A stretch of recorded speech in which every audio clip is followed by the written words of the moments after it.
Mga sports, kung akala mo mahina na ang future ng Gilas Pilipinas, mag-isip-isip ka ulit. Dahil ngayon may paparating na solidong point guard, isang 3-star player mula United States at posibleng maging susi ng Batang Gilas U18. Ang pangalan niya, James Sanderson, na may taas na 6'2", isang point guard. At ang tanong ngayon, palag pa rin ba ang Gilas sa taong 2026? Ito po ang breakdown. Kung trip mo po ang ganitong content, pay-1 follow at pa-subscribe na din. Tara po, simulan na natin. Mga ka-sports, kung hilig ninyong bumili ng mga Gilas jersey, Gilas accessories at mga gamit na pang basketball habang nanonood po kayo sa aking mga videos, kindly check this basket on this lower part ng ating video at magpa-pop up yung ating mga items sa gilid. Mga legit po yung mga items dyan, and see to it po na makabili po kayo ahead of time kasi meron po yung mga discounts and mga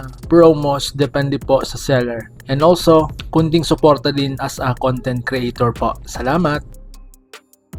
Mga ka-sports, iba na ang Batang Gilas U18 ngayon. Kung ikukumpara mo noon, ibang klase na talaga ang mga Batang Gilas U18 ngayon. Hindi lang basta height o athleticism ang kanilang puhunan. Ngayon, basketball IQ, decision making at system fit na ang pinapahalagahan. Mas maaga na ang exposure, mas maaga na ang international experience, at mas maaga na ring hinahasa ang mga batang pwedeng umangat sa senior Gilas. At dito papasok si James Sanderson. So ngayon mga ka-sports, sino nga ba ang player na ito? Si James Sanderson ay isang 6'2" point guard na naglaro at nahubog sa US basketball system. Isa siyang 3-star recruit, ibig sabihin hindi ito basta-bastang player kundi may validated potential sa mataas na level. Bilang point guard, marunong mag-control ng tempo, na marunong din siyang magbasa ng depensa, marunong mag-set up ng kakampi, at kaya niyang umiscore kung kailangan. Hindi siya yung puro highlights lang, isa siyang floor general talaga. So ngayon mga sports, bakit siya bagay sa FIBA or sa Gilas system? Sa FIBA basketball, hindi sapat ang puro athleticism. Ang kailangan mo, disiplina, spacing at tamang desisyon. At dito nagiging valuable si Sanderson. Sanay siya sa pick and roll reads, ball movement, defensive awareness at mabilis na adjustment sa loob ng laro. Kung tutuusin, ito ang matagal na hinahanap ng ating national team. Isang point guard na kayang magpaandar ng sistema, hindi lang po sa kanyang sarili. So ngayon mga sports, Batang Gilas noon versus ngayon. Noon mga sports, madalas sinasabi na magaling pero hilaw, may talent pero kulang sa experience. Pero ngayon, mas buo, mas handa, mas agresibo. Ang Batang Gilas ngayon ay hindi lang pang future, pang panalo na rin sa kasalukuyan. At kung maaga pa lang ay may ganitong klaseng point guard, napakalaki ang tsansa na mas maayos ang transition papuntang Gilas senior team. So ngayon mga sports, anong epekto nito sa Gilas 2026? Ngayon,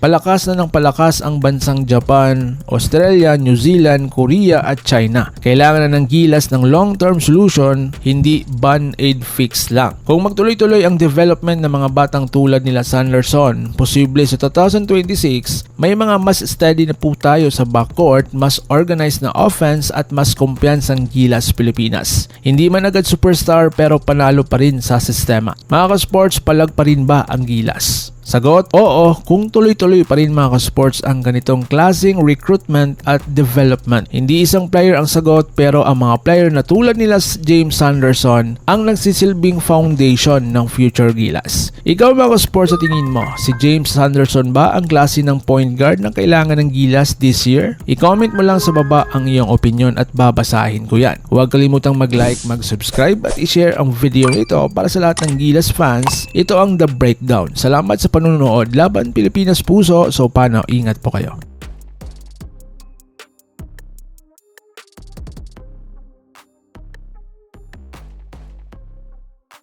Mga ka-sports, kung hilig ninyong bumili ng mga Gilas jersey, Gilas accessories at mga gamit na pang basketball habang nanonood po kayo sa aking mga videos, kindly check this basket on this lower part ng ating video at magpa-pop up yung ating mga items sa gilid. Mga legit po yung mga items dyan, and see to it po na makabili po kayo ahead of time kasi meron po yung mga discounts and mga promos depende po sa seller. And also, kunting suporta din as a content creator po. Salamat!